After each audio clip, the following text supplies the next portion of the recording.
They say not every cry comes from the living. Some cries rise from the ground.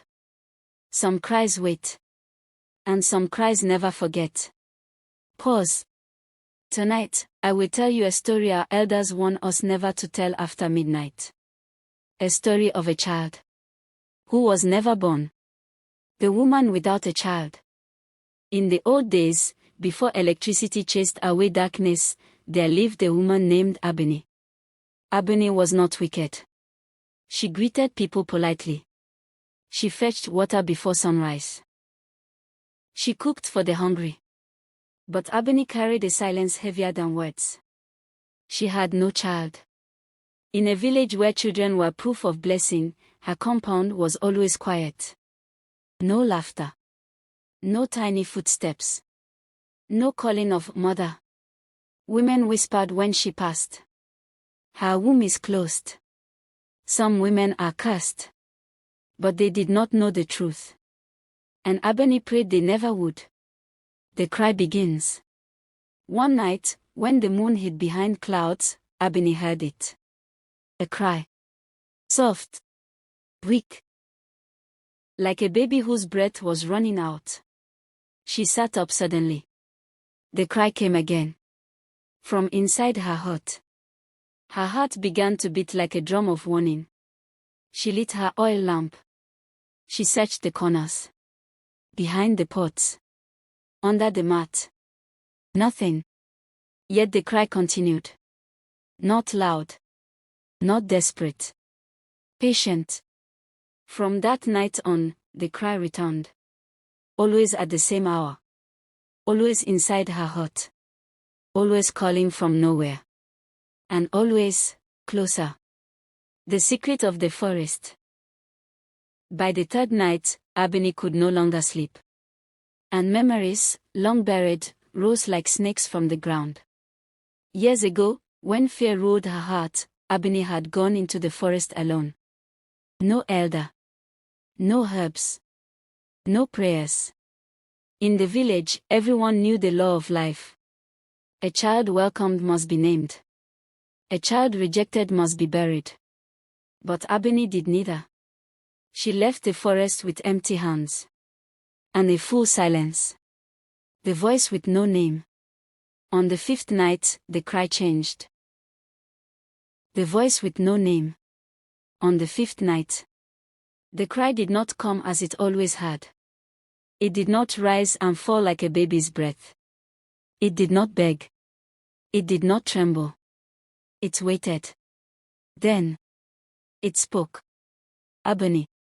The sound of her name did not come from the door. It did not come from the window. It came from everywhere. Her blood froze. Her fingers tightened around the edge of her sleeping mat. As though the earth itself was about to pull her down. The voice returned. Why did you leave me? Where the ants walk. Pause. Why did you give me darkness? Instead of a name. The oil lamp flickered violently. As though something unseen had passed between the flame and the air. The walls of the hut felt closer now. Not moving. But listening. Ebony's breath came in short, broken pieces. Then she felt it. Not a touch. Not a hand. A breath. Cold. Wet. Pressing gently against her ankle. Her body refused to move. When she finally screamed. The sound tore out of her chest like a wounded animal. But the night did not answer her. No footsteps came. No doors opened. Because the spirit did not scream. It leaned close. And it whispered.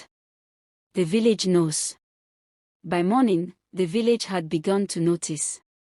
Every dawn, in the ash beside Ebony's hut. Tiny footprints appeared. Too small to belong to any child. Too clear to be a trick of the wind. Women swept them away. But by the next morning, they returned. Chickens refused to lay eggs near her compound. They screamed and flapped as if something unseen passed among them. Dogs began to howl whenever Ebony walked past. Some fled. Others hid their faces in the dirt. Children were the first to truly see it. They pointed at her shadow and cried. Not because it was long. Not because it was dark. But because sometimes it moved when she did not. The elders called her aside. Their voices were low. Careful. Something follows you, they said. Something that has not crossed over. Ebony listened. She said nothing. Because she already knew. The seventh night. On the seventh night. There was no crying. No whisper. No wind. Even the insects fell silent. The quiet pressed against her ears. Until it became louder than sound. Ebony lay awake. Her eyes wide. Her body stiff. She did not breathe. Then, small arms wrapped around her waist. Not tight. Not violent. Gentle. Cold. Too cold. Her heart hammered so loudly she was sure the spirit could hear it. She looked down. There was no face. No skin. No breath. Only darkness. Shaped like a child. You carried me once. The voice said softly. I felt your heartbeat then. Pause. Now. I will carry you. The oil lamp went out. And the hut fell into a darkness that had no end. The morning after. At dawn, the villagers came. They found Ebony sitting upright. Her back was straight. Her hands rested calmly on her lap. She was smiling. Not in peace.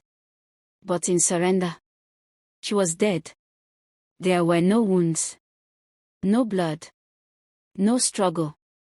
Only tiny handprints burned into her skin. Dark and deep. As if pressed from the inside. Beneath her mat. Fresh footprints waited. They did not lead to the door. They did not lead outside. They led into the ground. The elders say that hut still cries at night. Not like a baby. Not like a woman. But something trapped between. They say the sound sinks into the earth. And rises again. Searching. And they won. A child never welcomed. Never named. Never buried. Will never leave. Long pause. If you hear a cry at night. Whisper. Do not answer.